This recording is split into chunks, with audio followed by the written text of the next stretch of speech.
Alright, so a friend of mine sent me a YouTube video, let's pull it up, entitled Dennis Prager Unmasked by Rabbi Yaron Reuven.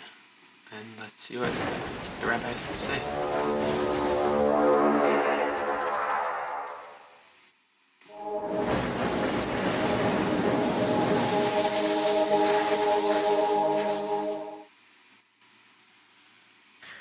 There is somebody that's more dangerous than him. He's so dangerous. He's so dangerous, this person. I've mentioned him before, but we're going to go to town with this. We're going to elaborate on this. This person is so dangerous that he is such a chameleon that he changes colors so well that while he's speaking against the Torah, while he's speaking against Hashem in public, while he's speaking heretical things, he speaks in such a fashion that's confused the Orthodox community, mainly the modern Orthodox community, so much so that they are his biggest audience. They are his biggest audience. Whether it's Chabad or it's modern Orthodox, they are his biggest audience, even though he's speaking against them. Maybe they're just okay with hearing opinions that differ from their own. Maybe they don't think he's one of them. They just are curious as to what he has to say. I'm not sure just because he speaks to people that means they agree with everything he believes in, but let's keep going. He's speaking against the religious people. He's speaking against their belief system. He's speaking against God. Now you're going to say, wait a minute, but hold on a second. Why? He says that God doesn't exist? No, he says it exists. Wait, so what? He says you shouldn't keep Shabbat? No, he says keep Shabbat. He says keep Shabbat. He says don't be a homosexual. He says. So how is he speaking against? Because he manipulates his speech in such a way to make you believe that he's saying what you want him to say, but in reality, telling you that you should do it, but his way. You should believe in God, but his version of God. You should keep Shabbat, but his version of Reform Shabbat, where you drive on Shabbat, and you do whatever you want on Shabbat. Okay, then he's not speaking against God. He's speaking maybe against Judaism, against religion, according to your understanding, according to your interpretation. And you could want to say he's speaking against Orthodox Judaism, and maybe take that, but he's not speaking against God. He just has his own interpretation of what that means. He believes in God, he's all for God, and the same way, on a certain level, Muslims believe in the same God as us. They're monotheistic, and you could walk into a mosque, according to most Orthodox rabbis, because they believe in the same God as us. He also believes in the same God. He's not speaking against God, he just thinks God wants different things from us. There's differentiation there that I think would be fair to make, but let's keep going. He learned Torah, only the Torah that he wrote in his fake books. Unfortunately, this chameleon has caused more damage than probably anybody else that I've mentioned throughout the years. More than Sachs. Whoa, like Rabbi Lord Jonathan Sachs? Because he's awesome. I hope that's not what he's talking about, but let's keep going. More than Mirvis, his follower. More than Dweck. More than Dror. More than Manis Friedman. More than the most recent. The most recent two that we spoke about. Another two? Whoa. Okay. Why? There's a lot of speaking. He's bigger than all of them.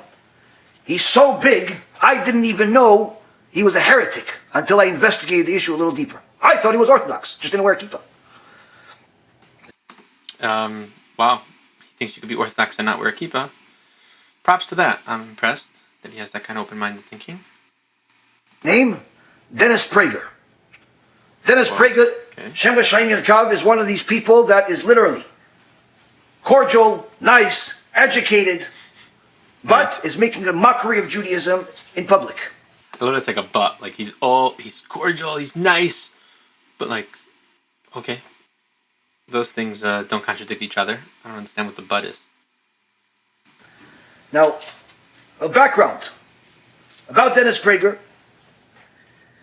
You can find this online. He's a very well-known person. He has literally billions of views on his videos. Yeah, I've heard of him. Initial work. I've watched his videos too. Oh, started with his political interest in the Soviet Jews who were not able to emigrate.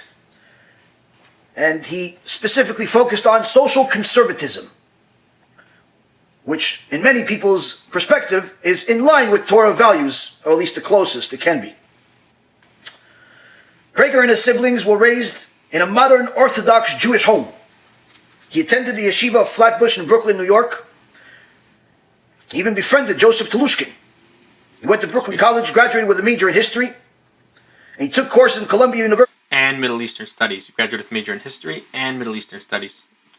I believe we call that a double major. Okay, keep going. Went to Columbia. He then left academia without finishing a graduate degree, which is, as a side note, very interesting because his organization is called Prager University. So the founder of a university doesn't have a degree. No. He doesn't have a graduate degree, but he did get a double major. I believe we'd call those bachelors. He has a degree, just not a graduate degree. Bit of a joke. It's an oxymoron, to say the least. It's like saying the person...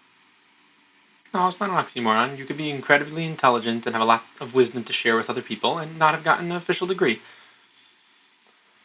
I don't think that's problematic. There are a lot of people who were incredibly successful in the past 10, 20 years, some of whom were high school dropouts. I mean, you could have a lot of wisdom to share and not gotten a degree. That's not a contradiction, but let's keep going. That's the head of finance just declared bankruptcy.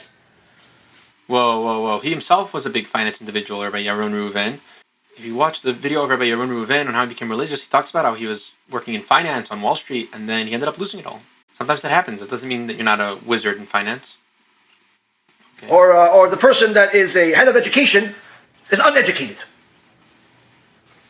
Or the person that's head of the ethical department lacks ethics. So the head of Prager University has no degree. Yeah, but he doesn't need a degree. He needs wisdom. He needs what to share. He needs intellect. Doesn't need to have a degree. Okay, those are not fair comparisons. But let's keep going. He left graduate school, and he also left modern orthodoxy, becoming a new version of reform, called rationalism/reform. I'm coining those names. He calls himself a rationalist, but in reality, he's a member in reform shuls as well.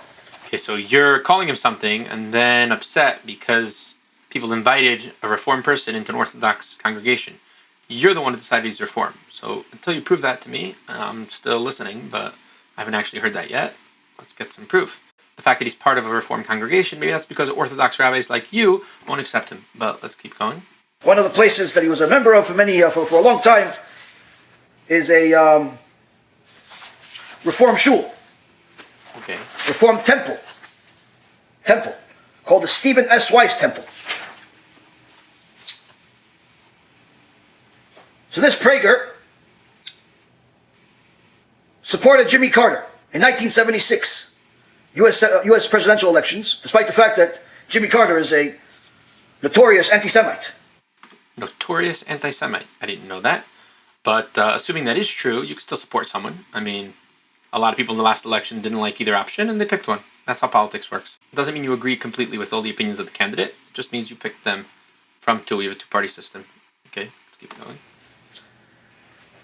In 1983, he co-wrote a book with Telushkin called Why the Jews? The Reason for Anti-Semitism, calling it that anti-Semitism is a sinister form of flattery.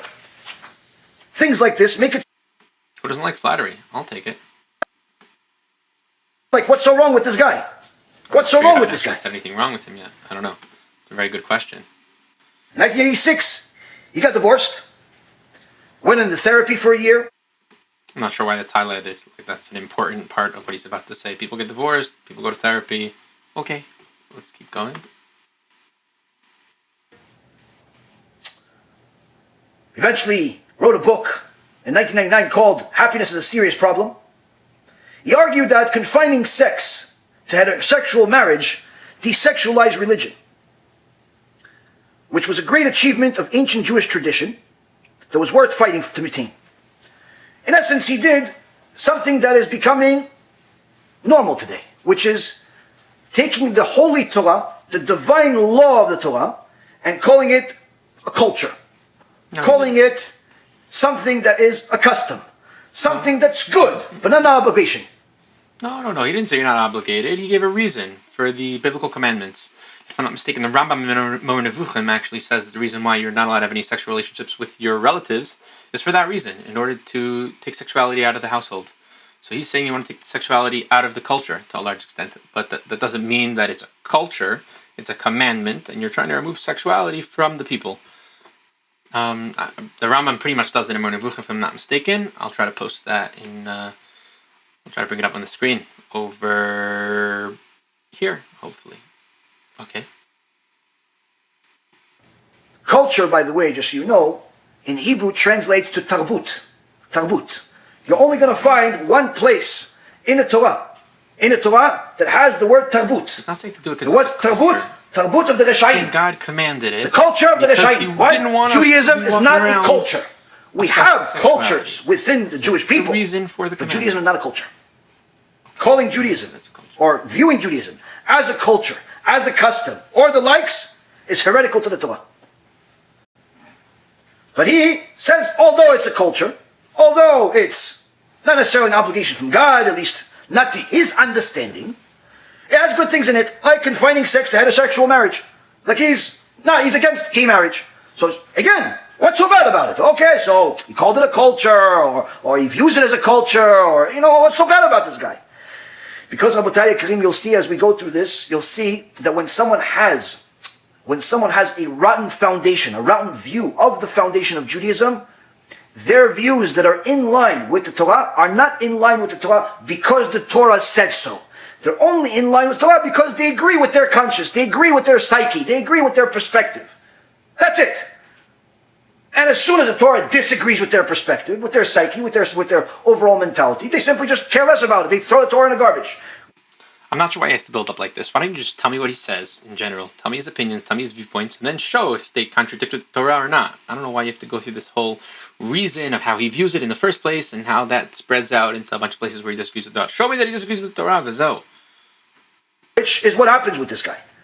Although he says that he battles secularism on behalf of simple goodness, he supported women's legal access to abortion. He says it's immoral, but should be allowed to abort, even though Torah says abortion is murder. He said, no, but they should be allowed to do it. No problem. He supported and justified sex between non-married consenting men and women. Wait, the Torah says that if a man and woman are intimate, and they're Jewish people, before marriage, Torah says karet. Torah says it's karet on both of them, for multiple reasons. But Dennis Prager, no. Heterosexual marriage, that's good. Gay marriage, no good. Okay, that's in line with the Torah. But by the way, abortions, that's good. It's okay. Premarital sex, promiscuity, as long as it's consensual, that's good too. Wait, so it's like saying... Okay, 1 second. Well, I have to unravel this. So, first of all, he said abortion is immoral. He just doesn't think that as a society we should be shoving our rules and opinions down other people's throats. Doesn't think we should be in control of other people's lives. Doesn't say it's okay. He doesn't say it's a good thing. He says it's none of your business to control everyone else's life. Okay, that's his opinion. As far as premarital sex, that Rabbi Yaron says is karet, I'm pretty sure that's a machloket. I could try to pull that up as well. But that's debatable. Maybe he's assuming the woman's always a nidah, and then maybe it wouldn't be. But in general, that is a Jewish thing. That would not apply to non-Jews. And as far as a law for the U.S., which is inhabited by many people from many different religions, most of whom are not Jewish, Dennis can easily say that it's none of our business as to what you're doing sexually. Be it after marriage, before marriage. You could also say that if it applies to Jews, but definitely if it applies to the whole nation. Let's keep going. That Jesus is good and Moses is good. You're creating a new religion. One can argue that we don't really understand who Jesus was or wasn't, assuming that he even existed. Rabbi Ben Zion Klasko for months is of the opinion that he didn't actually exist, and it's just a bunch of tales from different people thrown together to build this character of Jesus. And there's also a book called Kosher Jesus, I believe, by Rabbi Shmuel Boter, in which he discusses that maybe Jesus was different, not exactly how history painted him, which is debatable, but there's definitely a way to understand it. I could hear somebody understanding it that Jesus was a good dude, totally misunderstood. People built their religion off of him, probably like what's going to happen with certain radical sects of Chabad in 2,000 years. Fast forward, there will be a sect which is looking very similar to Christianity, perhaps. Who knows? I'm not there yet. History will decide. But I don't see a problem to say that Jesus was a good Jew, totally misunderstood, and obviously Torat Moshe Emet. I'm okay with saying that. Let's keep going. Cannot be. Both are good, unless you're creating a new religion, a new perspective. Unless your belief systems that actually agree with the Torah have nothing to do with the Torah. No, you're saying that the people misunderstood Jesus and people misunderstood what he was saying. And obviously, he never meant to create Christianity. You would say that Christianity was created a couple hundred years after the death of Jesus, which is a historical fact. But It's just simply your own personal perspective. yeah, it's his own perspective. That's okay with me. And this is why it was easy for him to become involved with the Stephen S. Weiss Temple, Reform Temple. In 1995, he urged conservative Jews to be open with working with conservative Christians, like the Christian Coalition. As we've talked about many times over the last year, the spiritual cancer among us, where there's Christian missionaries inside yeshivot, inside Jewish communities, inside our media, Christian. This is like a conspiracy theory. Like, I don't know a single Christian missionary in any yeshiva. I don't know what he's talking about inside our communities, inside. I don't know. This is a serious conspiracy, but missionaries that are literally and actively capturing Jewish souls and destroying them. Over 500,000 Jews have converted to Christianity. That's where you use a statistic in order to justify some radical claim. He's abusing that statistic over there. People may convert to Christianity, but what does that have to do with missionaries? One of the pillars behind all of that is Dennis Prager.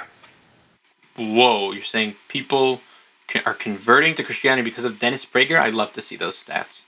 That seems ridiculous. But, okay. Radical claim. I'd love to see proof for that.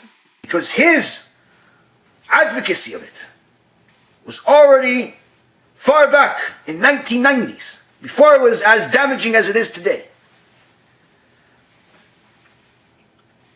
In 1999, he nationally syndicated a talk show on the socially and politically conservative Christian radio station KRLA in Los Angeles. Hence, we see the reason of why Dennis likes the Christians so much. Why he told the Jews you should work with them. Why? They are a huge market. They are a huge beneficiary, a huge supporter of all of his work. His heresy, part of it, comes from it. His lack of beliefs in the foundations of the fundamental principles of Judaism come from them. He hasn't proved any of that, and that's definitely a possible way to look at it. He's welcome to look at it that way, but one can argue that he wants to team up with the Christians because to some extent he feels like they can help us reach our goals, whatever they are. They can help him accomplish more. I mean, that's not necessarily problematic in and of itself. There are a lot of Jewish organizations that can take funding from different people of different religions in order to advance their goals, their mission, in order to advance their mission. That doesn't mean necessarily you agree with everyone who is giving you funding. Okay. This, Rabotai, is just a scratch on the surface. How did this guy get into the modern Orthodox world? How did he get into the Chabad world? How did he get into the Orthodox world, if you will? Much of that publicity was done by a Chabad rabbi, a well-known... Just to clarify, that wasn't even a scratch on the surface.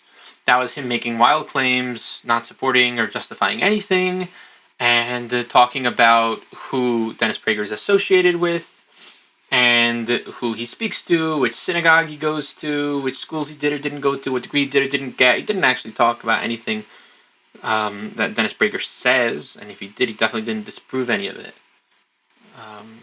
Chabad rabbi that helped him by getting him into the community. Chabad is 100% responsible for my entire effort on the happiness issue because it was a dear friend, Rabbi Schwartzy in Los Angeles, where I live, many, many years ago. He was the Chabad rabbi at UCLA.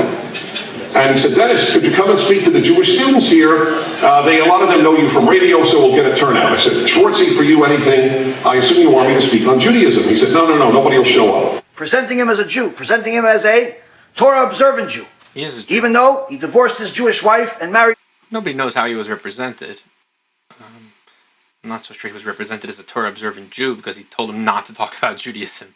So that's an assumption right there. But he was represented as a Jew. You could probably assume that. And he is a Jew. That's my general understanding of Judaism is once a Jew, always a Jew. So... A woman with a questionable conversion, most likely a reform conversion, meaning that he's still Goya, even though he openly admits that he does not listen or agree with the sages. And he says it in his lectures in modern Orthodox synagogues and universities and so on. He says he doesn't agree with a Jew having to keep Yom Tov for 2 days like the sages decreed. Doesn't agree, so he doesn't do it. He only keeps 1 day. Reform Jews would never have me at their convention speak on why I am not liberal. But Orthodox Jews had me at their convention speak on why I'm not Orthodox, which is astonishing. Well, I believe that the... Wait, whoa. He himself says that he's not Orthodox? So what are you talking about, that he's a chameleon? He's not a chameleon. He says, I'm not Orthodox. There's no chameleon. He's not playing anyone. People are having him speak because they want to hear his opinions. They want to listen to what someone else has to say. That's beautiful. That's amazing, in my opinion. I mean, you're welcome to be scared of what everyone else has to say and not wanting to speak in your community. You're entitled to your opinion. But he's not playing chameleon. He's clearly saying, I am not Orthodox. That's not chameleon.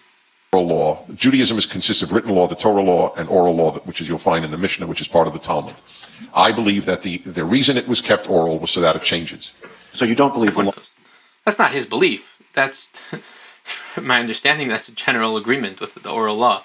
The oral law was kept oral. That way people could keep adjusting it and fitting it. It doesn't change in and of itself. Intrinsically, it doesn't actually change, but the application can perhaps change in every generation. Those particular laws are binding. Right, that's exactly right. I don't believe they're binding. The Torah laws... I don't know what he means by that. They're not binding. I mean, ideally we should have great rabbis nowadays try to understand what applies and how it applies and maybe what wouldn't apply anymore. I don't know what he means by they're not binding. That's borderline not Orthodox, but he says he's not Orthodox, so who cares? I don't observe it's because I'm lazy, not because I don't believe they should be observed. I'm a sinner, but I believe they should be observed. So it's not that I'm lazy. Okay, that's just... and don't want to do an 8th day. It's that I think they're wrong. It's not comfort. It's ideological opposition. I really am somewhat. He's entitled to his ideological opposition or something like that. In general, that's a topic which I've heard a lot of debate in Orthodox religious circles as to whether or not people should be keeping an 8th day, because the original idea of keeping 2 days of Chag, of a Jewish holiday, was because you didn't know exactly the date of the month, which date it was. It's called Stake of the Yom. And nowadays, obviously, we're in touch with everyone around the globe, and that wouldn't really apply. And I definitely think that if the temple were rebuilt and the rabbis again assembled in the Great Assembly, they would say that we would only be keeping 1 day worldwide. I could hear such a thing, even within Orthodox Judaism. So that's not such a big deal that he said that. An outlier in Jewish life, not being Orthodox and believing that the Torah is divine. Do I believe that God dictated the 5 books to Moshe? I have no position on how the Torah came about. That's definitely not a classical Orthodox view, but he says, I'm not Orthodox, I just believe the Torah is divine. No. It's one of my favorite lines in the Torah. This is supposed to be your reason and understanding in the eyes of the world. But it's not taught that way. I'll give you one example where I differ with, this is an example where I differ with traditional teaching. The traditional teaching is that the word chok, statute, if you will, Kimu Mishpatim, you won't here know that. I'm not bringing coals to Newcastle here, but you all know that. And God teaches law. Mishpat is from mishpot, to judge, judgments, if you will, ben adam l'chaviro, between man and his fellow man. Chok doesn't mean a law you can't understand. The rabbis made that up. The Torah never implies that you can't understand the Chok. It's completely made up in the Talmud. And I love the rabbis of the Talmud. They were giants, but they were human. The Torah is divine, the rabbis are human. It's an important thing to remember, which we don't. And I don't buy it for a second that Chok means a law you can't understand. Because he doesn't agree with them. He says, look, they debate among themselves, so I'm debating them. He put himself on the same level as Rabbi Yochanan. He put himself on the same level as Rabbi Akiva. Him, Dennis, the advocate of social conservatism. He is on the same level as Rabbi Akiva. He doesn't agree that we have to keep Yom Tov Sheni. I'm not sure what the exact definition of chok would be, exact translation, where he's coming from, where the rabbi's definition comes from, etymology of the word, but it doesn't bother me that much. Again, he keeps saying that he's not Orthodox, so I'm not sure why it bothers Rabbi Yaron so much. But he doesn't agree that we should not drive on Shabbat. So he drives on Shabbat. He said, no, I only drive to shul. I don't drive to work. I don't work on Shabbat. I never worked on Shabbat, he says. So I'm a tzaddik. How does tzaddik doesn't work on Shabbat? Who doesn't work on Shabbat, but he drives on Shabbat. He doesn't say he's a tzaddik. He says he's a sinner. He said he's a sinner. In his clip, he said, I'm lazy, I'm a sinner. He doesn't, okay. understanding that it's not about work. He's making him out to be a chameleon. He's not a chameleon. He just has some opinions, and he's kind of lazy, and he doesn't consider himself Working Orthodox. on Shabbat. Only an idiot thinks it's working on Shabbat. That's the most significant. It's a melacha. Melacha are certain actions that we did in order to build the Bet HaMikdash. And HaKadosh Baruch Hu says these 39 melachot, such as lighting fire, turning on fire, writing, erasing, and so on, these things are considered the work. Not work like you work on Wall Street, not work like you work on a radio, but in essence work that you're not allowed to do on Shabbat. Lighting fire is one of the main ones that everybody knows about, because it's a literal verse. It says don't light fire. But Dennis says, no, I don't agree that driving is really relevant. Why? Because Dennis doesn't really care what the Torah says. Let's take the laws of Sabbath, to take a less controversial example. So there are certain laws of Sabbath that have been made strict over time. Right? You and I disagree on the interpretation of Sabbath, for example. You'll drive on Saturdays. I won't drive on Saturdays because there's a rabbinic tradition that you don't drive on Saturdays. So right. By the way, I don't drive. I wouldn't drive to a ball game. I don't drive shopping. I drive to a Sabbath-oriented right, exactly. thing. Okay. Right. But it is true that I think rabbinic law can change. I do believe that. As for Torah law, for example, I don't smoke my pipe or cigar, which I do every day of the week. I don't do it on Shabbat because it says do not burn a fire on the Sabbath. So I just want to make that clear. Right. I take this stuff very seriously. He doesn't care what anybody says. He just cares what Dennis says. She doesn't understand that every single time. Okay, I'm not sure why he does that. I have to see the original clip. Let me look at the original clip. That's a perfect example. So let's talk about why the Bible. So what is the proof of the Bible? Okay, I'm not really sure. You press the gas pedal, you're not only lighting a fire, you're lighting thousands upon thousands of fires. Tens of thousands of fires are being lit second after second, after second, after second. And guess what? Each and every single one of those fires is an independent Torah violation. That's Isur Karet. Each one. Each time a person violates Shabbat, it's a separate karet sin. It's not like if he violated Shabbat, so might as well just violate the whole thing. No. Every single time you turn on the ignition, you press the gas pedal. Every single time you play with your phone. Every single time you do all types of things that are forbidden on Shabbat, it's a separate karet sin that will bring the person an enormous amount of punishment in this world and the next. I think the rabbi's right on this one. I'm not sure how Dennis would understand that he's allowed to drive but not allowed to smoke a cigarette. If he has some way to try to get around that and explain how the issue of lighting a fire only applies to cigarettes but not to cars, he's welcome to try. Maybe he drives an EV. I don't know. But Dennis doesn't care. Why? Because he wants to drive on Shabbat. He wants to drive to his Reform shul. He wants to keep Yom Tov only for one day. He wants to hang out with his Christian buddies and talk on their radios. Why? Because he gets... Nothing wrong with talking on a Christian radio. Let's get this straight. Rabbi Aryeh Kaplan was actually interviewed by a Christian host. You can Google that. You can check on YouTube. You'll find the thing. Orthodox Rabbi. Rabbi Aryeh Kaplan was a huge Talmid Chacham. My understanding is he was a huge tzaddik. And he was interviewed by Christians. There's nothing wrong with talking on a Christian show. Nothing wrong with that. Enough support, both from the Christian missionary world, literally he's friends with some of the worst missionaries on the planet Earth. Christian missionaries and even Jewish missionaries. Like this one clown Reform Rabbi David Wolpe that says that he doesn't believe that the Torah is from God. He doesn't believe the Torah is from God. He calls himself a rabbi. He was on the same TV show as Manis Friedman and some other clowns. He doesn't believe that the Torah is from God. His perspective, right? One of the best buddies with Dennis Prager. Many Christian missionaries, best friends with Dennis Prager. Modern Orthodox, many of them best friends with Dennis Prager. Chabad, many best friends with Dennis Prager. Countless supporters. Wicked Talmidim, wicked students and followers who actually at some point worked for his organization. Asher Meza, Shem L'Shaim Yirkav, also an avid follower and student of Dennis Prager, so much so he proudly admits of having a little statue of Dennis Prager on his desk, or picture or something. A person that tells people to go against rabbis, the biggest rabbis in the world, he calls the Rabbanut, all types of names, says all types of things that are against the Torah on a regular basis, has an audience of people that are yearning for the truth, but all he gives them is shekel. That's his Talmid. That's Dennis Prager's Talmid. You see that the apple doesn't fall so far from the tree. Dennis Prager, Rabotai Karim, despite all of the horrible things that he's doing, by telling people things that are heretical to the Torah, He feels perfectly confident and comfortable writing a commentary, his own commentary on the 5 books of Moses, which he promotes endlessly. He feels perfectly confident and comfortable having videos on his website promoting God, saying that the world has to have been from God and the 10 Commandments. Well, he himself violates the 10 Commandments. He says he's a sinner. Why can't he have videos that are pro God and the 10 Commandments? Also, which 10 Commandment does he violate? Which one of the 10 does he violate? All types of videos. That's his Talmud. That's Dennis Prager's Talmud. You see that the apple doesn't fall so far from the tree. Dennis Prager, Rabotai Karim, despite all of the horrible things that he's doing, by telling people things that are heretical to the Torah, he feels perfectly confident and comfortable writing a commentary, his own commentary on the 5 books of Moses, which he promotes. Okay, why can't he write his own commentary?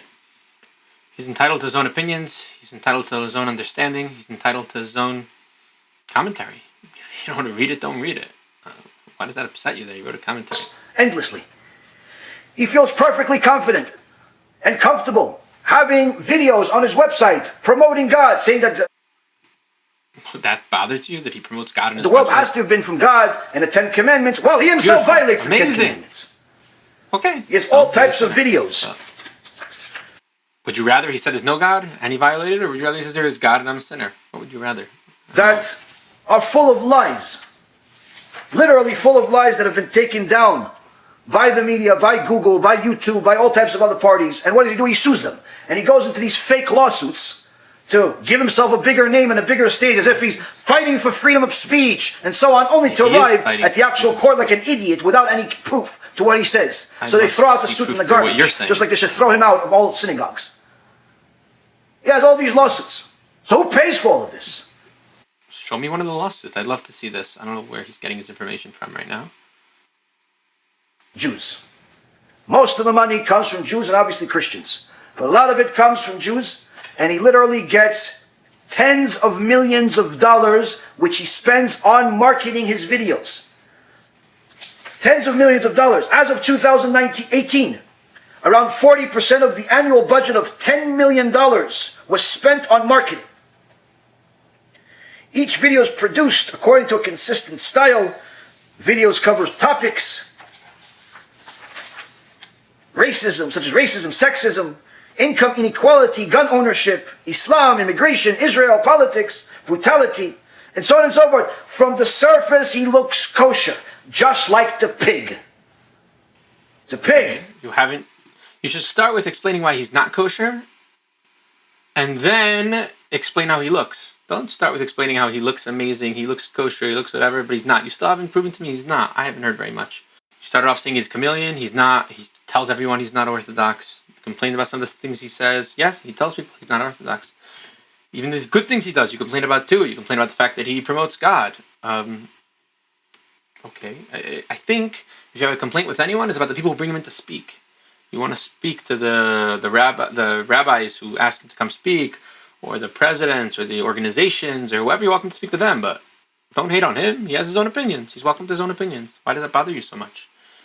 He gets his own funding for the things he wants to do. Okay, you don't want to give money, don't give money. I'm starting to think maybe he's upset that like this Dennis Prager wrote a pirush and he gets funding for all his things. I think he's a little jealous. I don't know what your problem is. Has one of the two signs in order to be a kosher animal. That's Dennis Prager, Rabotai. He looks kosher, but he's 100% not kosher. But I, like all of you, have watched his videos in the past, thinking this guy is a nice Jew. It's a good example. Kiddush Hashem, you could even say. Look, he just talked about, to his political friends, about the 10 Commandments. Look, he just talked about God. Wow, what a Jew, what a Kiddush Hashem. This, Rabotai Karim, is one of the worst enemies of Judaism today. One of the worst enemies of Judaism today. If you can walk into a Jewish synagogue, an Orthodox synagogue, whether it's modern or Chabad or otherwise, doesn't make a difference. If you can tell a Jewish audience that driving on Shabbat is perfectly okay, that keeping Yom Tov for only one day against the sages is perfectly okay, that doing all types of horrible things against the Torah is perfectly okay because you think it is, Rabotai, it's a public Chilul Hashem that's feeding our community poison. Much more than the Christians, much more than Dror Kasuto or Manus Friedman or Mirvis or anyone else that we've mentioned. You combine all of them into one, this guy's worse. I'd love to see a video or a clip or even something written about where he says that it's okay because it's his opinion. I haven't seen that yet. Why? Because he looks kosher. Because he looks so kosher that you want to take him home. You want to vote for him if he ran for president. Because he doesn't say his heresy all the time. Just enough to make sure that the audience he wants to tell it to hears it. Who does he tell the most common place that he says that he doesn't keep Shabbat? He doesn't go to the Christians and tell them he doesn't keep Shabbat. He says it to the Jews. So if you have an average kid, average person, watches this guy in his... First, he makes it sound like he's hiding his opinions, and he only says them a little bit, and he wants to look kosher. He's a pig. He wants to look kosher, And now you're saying he tells the Jews, I don't keep Shabbat. It doesn't look kosher. You already mentioned he doesn't wear a kippah. It doesn't look kosher. I mean, nothing about him looks like an Orthodox Jew. Not an Orthodox shul. And he says, look, I'm all over the world. I got billions of views on the internet. Tens of millions of dollars expected donations this year of somewhere in the neighborhood of $25 to $30 million. It might be successful, one can argue. Okay. Publishing books, notoriety, Prager University. I made it. Right? He made it. He's everywhere. He's welcomed. He's paid and so on. Okay. But also, I drive on Shabbat. But also, I don't listen to the sages. But also, I decide that I'm going to have my own commentary. Based on my own understanding. To her shock, I said, well, I'm a Jew, and I think you should have a Christmas tree. Whoa, before we get into this. He has his own opinions. A lot of them are not Orthodox, and he's successful, even though he's not religious. There are a lot of successful people that are not religious. There are a lot of successful people that are not Jewish, and I don't think it's a problem for people to know about them. I don't think it's a problem for people to hear them speak. I'm not sure he's successful, and you're going to look at him and say, oh, I don't want to be religious. There's so many people that are way more successful. They're more famous. They're wealthier. And they're not religious or not Jewish. That's okay. Your kids should know that that's a reality. Based on my own understanding. To her shock, I said, well, I'm a Jew, and I think you should have a Christmas tree. I love having Christmas trees in my society. It's a good thing. It's a happier place Christmas time, thanks to Christmas tree and decorations and Santa Clauses and Christmas music. It's all great. Your average kid in today's Jewish world will learn more from him in an hour session than he will learn from his rabbi in the yeshiva over 10 years. I learned a lot from my rabbis in yeshiva. I don't know what he's talking about. Why? That 1 hour, or even that 5-10 minute clip will cause more damage to that young kid, or even that older person, than what you can do in an average yeshiva today. Why? Because the average yeshiva today doesn't fight people like him. Doesn't tell you, don't listen to this rasha. Don't listen to this heretic. Doesn't tell you that. So you think, listen, since the local shul, the local rabbi invited him to the keilah, he must be kosher. So if he drives on Shabbat, I'm going to drive on Shabbat too.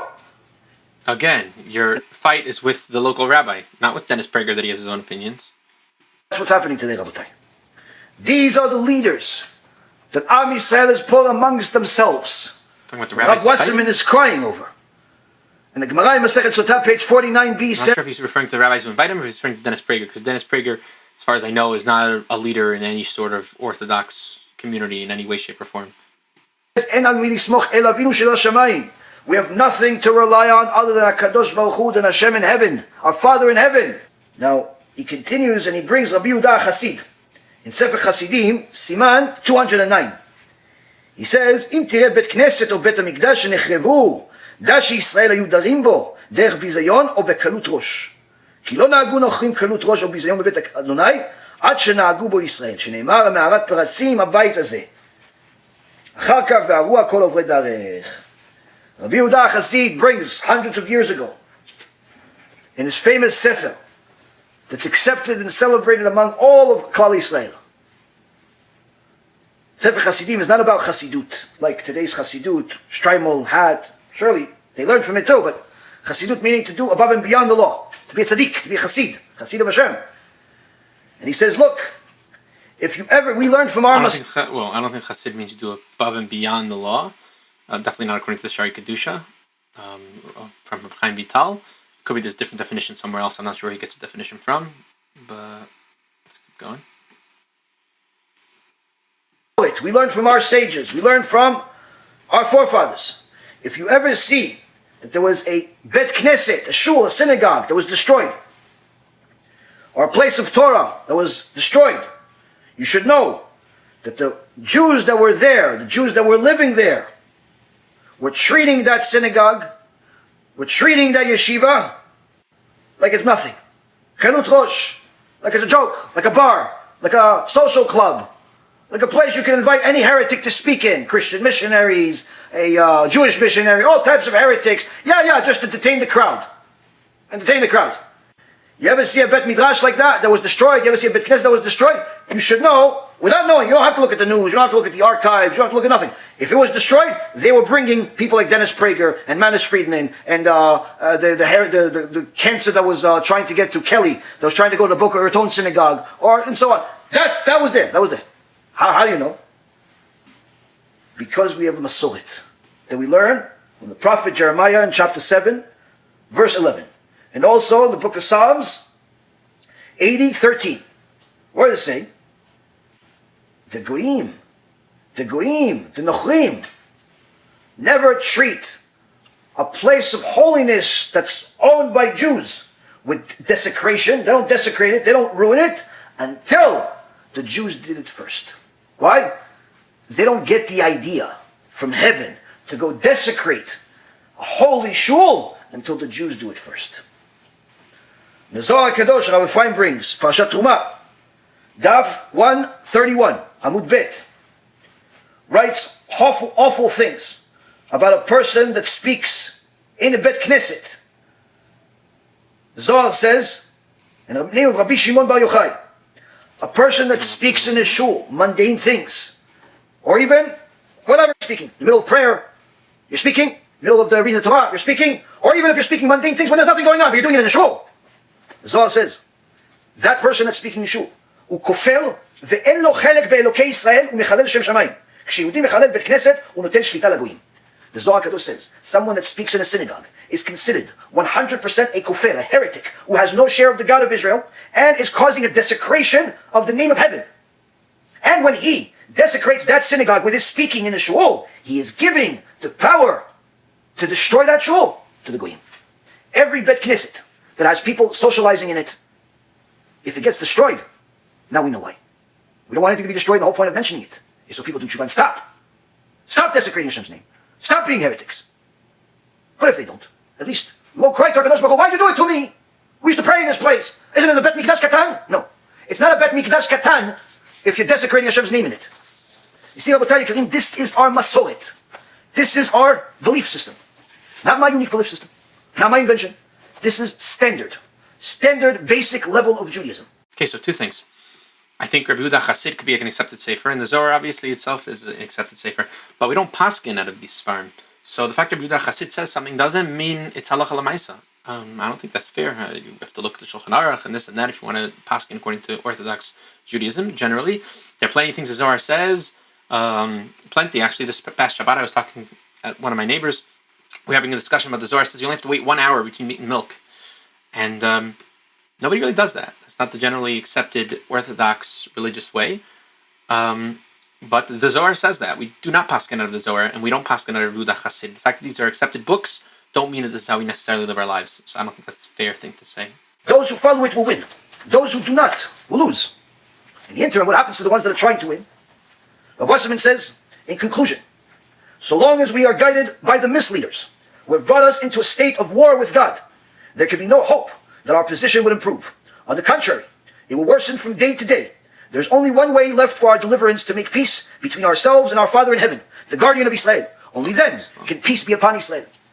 Countless people are petrified about what's going on in the world today, whether it be coronavirus, or the cure, or poison. We're not really sure which one is which.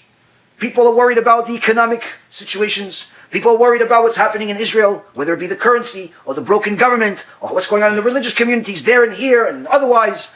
There are so many worries on people's heads every day that no one even knows where to look at. Rav Wasserman says, so long as you allow fake leaders to run your keilot, so long as you allow fake speakers to poison your keilah, your audience, so long as you promote, advocate, and even support haters of the Torah, heretics of the Torah, misleaders like Prager, like Yafed, like all of the other Reshaim that we've mentioned today and in the past, so long as you let them lead, don't look for any bright side. whether it's coronavirus or Hashem Yishmor something worse, the situation will get much worse. Why? HaKadosh Baruch Hu No one's letting them lead, they're letting them speak. But didn't send coronavirus in order for us to find a cure. HaKadosh Baruch Hu sent us coronavirus in order for us to follow Him, to do tshuva, to fix our situation in our community, in our synagogue, in our homes, to fix our belief system, to fix our relationship with Him. By first starting out, kicking out all of those that lie about Him, all of those that misrepresent Him, all of those that... in general, I don't like people who say why God did something in the world and then exactly what we're supposed to do about it, because you never really know. go against Him, all of those that misspeak about Him, all of those haters of HaKadosh Baruch Hu, this coronavirus, this bilbul, this confusion that's in the world, can only be solved by getting rid of the trash that we have inside each one of our communities. Whether it's here in Florida, New York, Los Angeles, Israel, wherever. As long as we have false leaders leading us, false leaders that we praise, false leaders that we follow, where their focus is more on money, reputation, views, all of that other garbage, as long as we have them, as long as we support them, as long as we donate to them, as long as we watch their videos, as long as we do anything to keep them at peace, don't expect anything to improve. Stop praying for it even. Why? HaKadosh Baruch Hu already gave you the solution. You don't need to pray. You don't need to cry to HaKadosh Baruch Hu, please take coronavirus away. You don't need to do it. Oh, please Hashem, make this vaccine, go away. Make sure it's not going to be a law. Make sure it is a law. Make sure everybody takes it. Make sure everybody doesn't take it. Make sure that, forget about all this stuff. Everybody that's focusing on the coronavirus, the cure, the reptiles behind it, the billionaires behind it, promoting it, the president, his friend. You're missing the point. You're missing the point of the times. HaKadosh Baruch Hu only wants us to fix our relationship with Him. When we fix our relationship with Him, He will fix the world. Simply take all of the things that are causing us harm, gone. If we don't fix it, and we continue following the media, we continue following the fakers, we continue following the liars, we continue following all of the people that care less about anything but themselves, the situation's going to get worse. The virus, you found the cure, so it'll mutate to 15 other worse viruses. And if it doesn't mutate, then most likely the cure is probably not a cure, it's most likely a poison.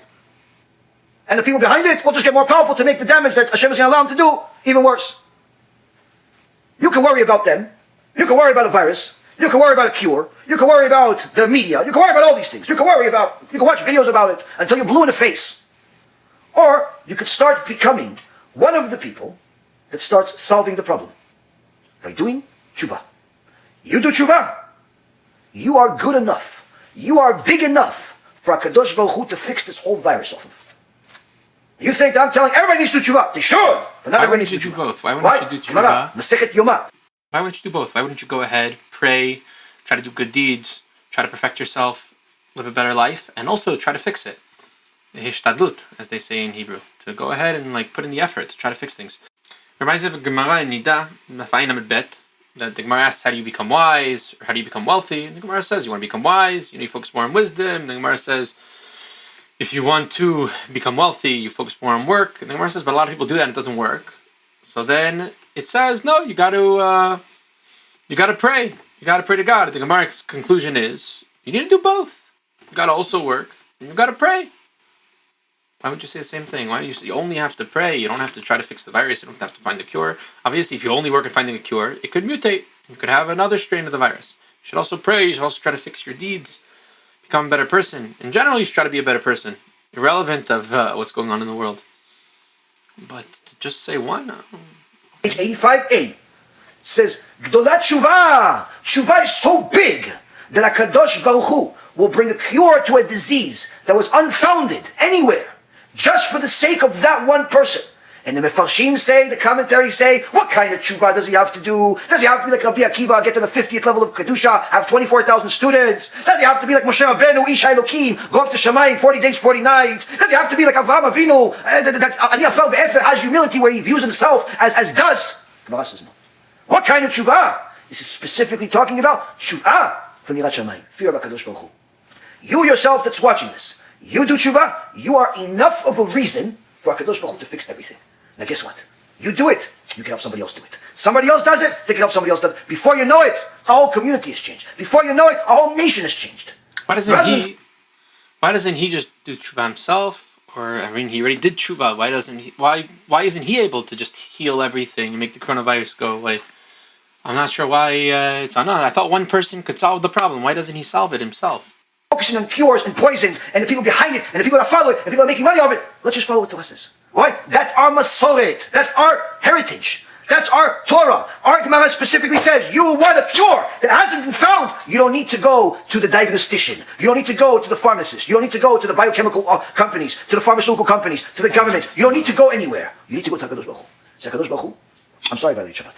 HaKadosh Baruch Hu, I'm sorry I wasted tzim. HaKadosh Baruch Hu, I'm sorry I didn't learn enough Torah. HaKadosh Baruch Hu, I'm sorry I wasted my time watching YouTube videos about cats crossing the street instead of watching rabbis speak Torah. I'm sorry, HaKadosh Baruch Hu. I'm sorry, and I promise you, I'm going to start doing better. That is enough HaKadosh Baruch Hu to change the world. You, by yourself, can change the world. And if you do it, you can influence somebody else next to you. If somebody else does it, they can influence somebody else next to them.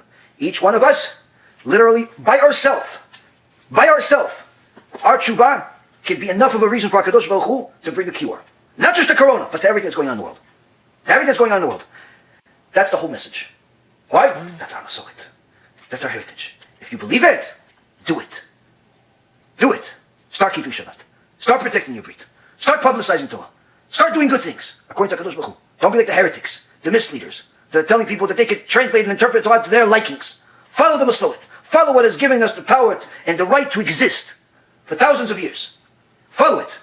And I promise you, in the name of the Torah, you can bring the cure. Why? It's in our Torah. It's in our Gemara. It says so. I saw it with my own eyes. And you can too. I give you the page. Baruch Adonai Le'olam. Amen v'amen.